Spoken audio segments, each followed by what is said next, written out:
Di tengah dinamika geopolitik Asia Pasifik yang kian memanas, satu perkembangan yang menarik perhatian datang dari kawasan Melanesia. Papua Nugini, negara yang selama ini sangat dekat dengan Australia, kini terlihat semakin mesra dengan Indonesia.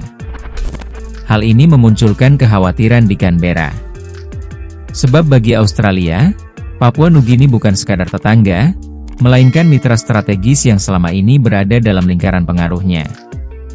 Papua Nugini dan Indonesia berbagi perbatasan darat yang panjang di Pulau Papua, namun memiliki sejarah dan sistem politik yang sangat berbeda. Papua Nugini adalah bekas wilayah mandat Australia yang merdeka pada 1975, sedangkan Papua di pihak Indonesia merupakan wilayah yang terus menjadi perhatian dunia karena dinamika politik dan isu hak asasi manusia. Meski demikian, hubungan Indonesia dan Papua Nugini dalam beberapa tahun terakhir menunjukkan peningkatan yang signifikan. Pada tahun 2023, Perdana Menteri Papua Nugini, James Marape, melakukan kunjungan resmi ke Jakarta. Dalam pertemuan tersebut, ia secara terbuka menyatakan dukungannya terhadap kedaulatan Indonesia atas Papua Barat. Pernyataan ini disambut positif oleh Jakarta, tetapi memicu kontroversi baik di dalam negeri Papua Nugini maupun di kalangan aktivis internasional. Sebagai balasannya, Indonesia menawarkan peningkatan kerjasama di bidang perdagangan, energi, pendidikan, hingga keamanan perbatasan. Kedekatan ini tidak lepas dari strategi Indonesia untuk memperkuat posisi diplomatiknya di kawasan Pasifik, khususnya dalam redam kritik terhadap isu Papua. Bagi Papua Nugini, hubungan ini menawarkan peluang ekonomi dan dukungan pembangunan. Tetapi dari kacamata Australia, dinamika ini mencerminkan pergeseran keseimbangan kekuatan regional.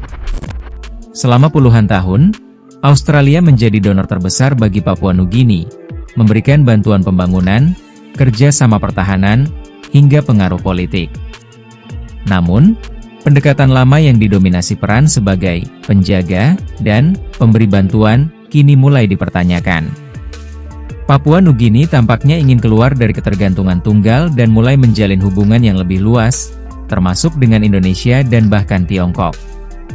Australia melihat potensi hilangnya pengaruh strategis sebagai ancaman nyata. Semakin erat hubungan Papua Nugini dan Indonesia, semakin kecil ruang Australia dalam mengarahkan arah kebijakan kawasan, terutama terkait isu Papua dan stabilitas di Pasifik. Apalagi jika Indonesia juga membuka ruang lebih besar bagi masuknya pengaruh Tiongkok, yang belakangan ini memang aktif memperluas jangkauan diplomatik dan ekonominya di negara-negara Kepulauan Pasifik.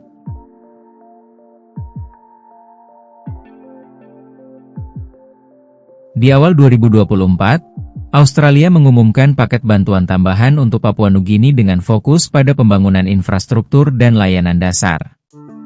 Selain itu, kerja sama pertahanan diperkuat, termasuk pelatihan militer bersama dan pengembangan fasilitas strategis.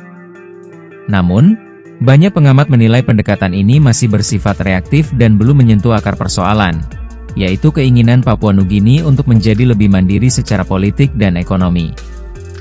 Di sisi lain, Indonesia terus memainkan peran dengan tenang namun terukur. Tanpa perlu konfrontatif, Jakarta mengedepankan kerja sama praktis, seperti pembangunan pos lintas batas, pelatihan teknis, dan promosi perdagangan langsung antar wilayah perbatasan. Strategi ini tidak hanya memperkuat hubungan bilateral, tetapi juga mengubah persepsi Papua Nugini terhadap Indonesia dari tetangga yang bermasalah menjadi mitra pembangunan yang potensial. Perkembangan ini tidak hanya penting bagi ketiga negara yang terlibat, tetapi juga bagi kawasan yang lebih luas. Amerika Serikat, Jepang, dan Tiongkok sama-sama mengamati dengan seksama perubahan dinamika ini. Papua Nugini, yang sebelumnya dianggap sebagai halaman belakang Australia, kini menjelma menjadi arena kontestasi pengaruh global. Situasi ini mengajarkan bahwa dalam politik luar negeri, relasi tidak dapat terus bergantung pada nostalgia atau hubungan historis semata. Dunia berubah, dan negara-negara berkembang seperti Papua Nugini kini semakin cerdas membaca peluang. Mereka tidak ingin menjadi pion dalam permainan kekuatan besar, tetapi pemain aktif yang menentukan arah sendiri. Bagi Indonesia, Tantangan ke depan adalah membuktikan bahwa kedekatan ini bukan sekadar taktik jangka pendek, melainkan bagian dari komitmen jangka panjang dalam membangun kawasan yang lebih stabil dan mandiri. Sementara bagi Australia, sudah saatnya mengevaluasi pendekatan mereka, agar tidak hanya dilihat sebagai donor yang dominan, tapi sebagai mitra yang benar-benar setara. Ketika Papua Nugini memilih untuk lebih dekat dengan Indonesia, dunia menyadari bahwa pusat gravitasi politik Pasifik perlahan bergeser. Pertanyaannya bukan lagi siapa yang paling berkuasa, tapi siapa yang paling mampu menjalin kepercayaan.